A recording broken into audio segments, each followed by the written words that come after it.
He didn't think he'd be kissing my ass. He really didn't. He thought he'd be.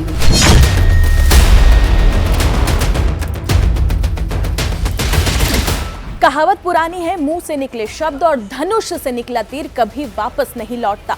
वो जिसको लगता है उसको जीवन भर के लिए घाव दे जाता है। अमेरिका के राष्ट्रपति ट्रंप ने सऊदी के क्राउन प्रिंस मोहम्मद बिन सलमान के लिए जो अब शब्द बोला, अब उसका असर साफ साफ दिखने लगा है। क्राउन प्रिंस मोहम्मद बिन सलमान ने अब ये अपना मूड बना लिया है कि अमेरिका के राष्ट्रपति डोनाल्ड ट्रंप के बड़बोलेपन का वो करारा जवाब देंगे। सबसे पहले हम आपको सुनवाते हैं राष्ट्रपति ट्रंप का वो बयान जिससे खुद उन्होंने अपने पैर पर ही कुल्हाड़ी मारने का काम कर दिया है। फिर आगे हम आपको वीडियो में ये भी बताएंगे कि अब कैसे सऊदी के क्राउन प्रिंस ने पुतिन को फोन करके इस पूरे खेल को ही पलट कर रख दिया है। A short time ago, we were together, and he looked at me, and he said, "You know, it's amazing. 1 year ago, you were a dead country. Now you're the hottest country anywhere in the world." He didn't think this was going to happen. He didn't think he'd be kissing my ass. He really didn't. He thought he'd be just another American president that was a loser, where the country was going downhill. But now he has to be nice to me. You tell him he better be nice to me. तो सुना आपने।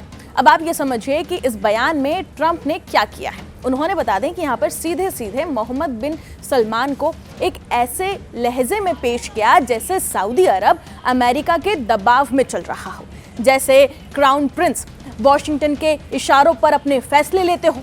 बता दें कि ये सिर्फ एक बयान नहीं था, ये पब्लिक यहाँ पर उन्हें ह्यूमिलेट करने की कोशिश की गई और यही ट्रंप ने अपनी सबसे बड़ी रणनीतिक गलती कर दी। इस बयान के बाद बता दें कि सऊदी ने चुप रहने का रास्ता नहीं चुना, बल्कि जवाब देने का तरीका यहाँ पर उन्होंने एक नया अपनाया, एक नया तरीका उन्होंने चुना और ये चुनाव था डिप्लोमेसी के जरिए और सीधे संपर्क किया पुतिन से। ये कोई बता दें कि कोई कॉमन कॉल नहीं थी, नॉर्मल कॉल नहीं थी, ये एक जियोपॉलिटिकल मैसेज था। पुतिन ने इस कॉल के बाद ये साफ कह दिया है कि रूस सऊदी की संप्रभुता की रक्षा करेगा, क्षेत्रीय सुरक्षा में हर संभव मदद देगा। यानी जहां ट्रंप दबाव बना रहे थे वहां पर पुतिन ने गारंटी दे दी है और यही वो मोमेंट है जहां पर इस पूरे गेम को एक नया ट्विस्ट मिल गया। अब इसे समझिए बड़े फ्रेम से। 28 फरवरी के बाद से ही अमेरिका और इजराइल ईरान पर लगातार हमले कर रहे हैं। ईरान ने जवाब में खाड़ी देशों को भी निशाना बनाना शुरू किया। सऊदी अरब सीधे इस फायर लाइन में आ गया क्योंकि वहां पे बता दें कि अमेरिकी मिलिट्री बेस भी मौजूद है। अब सवाल है कि ऐसे वक्त में ट्रंप को क्या करना चाहिए था? अपने सहयोगियों को मजबूत करना चाहिए था और इसके बदले उन्होंने क्या किया? अपने इस तरीके के बयान देकर उसे और भी ज्यादा कमजोर कर दिया, अपमानित कर दिया और यही वजह बनी कि सऊदी ने अमेरिका से दूरी बनाना अब शुरू कर दिया है। और इस कॉल में सबसे अहम मुद्दा क्या था?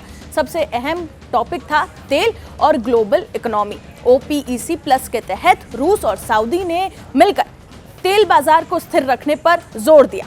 लेकिन बता दें कि असल में ये एक इकोनॉमिक वेपन है। अगर ये दोनों देश एक साथ में खड़े हो गए तो तेल की सप्लाई और कीमतें पूरी दुनिया को प्रभावित कर सकती है और इसका सीधा सीधा जो झटका लगेगा वो अमेरिका को लगेगा। स्ट्रेट ऑफ हॉर्मूज पर तनाव है, तेल सप्लाई बाधित हो रही है जिसके कारण महंगाई का खतरा भी बढ़ चुका है और इस पूरे संकट में अमेरिका अलग पड़ता हुआ भी नजर आ रहा है। रूस सऊदी साथ आते हुए नजर आ रहे हैं। ट्रंप की सबसे बड़ी कमजोरी आपको पता है क्या है? उनकी जुबान। वो सोचते कम है और बोलते ज्यादा है और इस बार एक बयान ने सिर्फ रिश्ते ही खराब नहीं किए हैं बल्कि अमेरिका की पूरी रणनीति को ही कमजोर करके रख दिया है। दोस्त को उन्होंने नाराज कर दिया है और पुतिन को मौका दे दिया राष्ट्रपति ट्रंप ने। अब सच्चाई बिल्कुल साफ है, ट्रंप का बड़बोलापन अमेरिका पर भारी पड़ रहा है और पुतिन इस गलती को एक बड़े मौके में बदल चुके हैं। फिलहाल ट्रंप के इस बयान पर आपकी क्या राय है और सऊदी ने जिस तरीके से इस बयान पर रिएक्ट करा उसके बारे में आप क्या सोचते हैं? कमेंट सेक्शन में जरूर बताएं और बाकी तमाम खबरों के लिए जुड़े रहे जी न्यूज़ के साथ।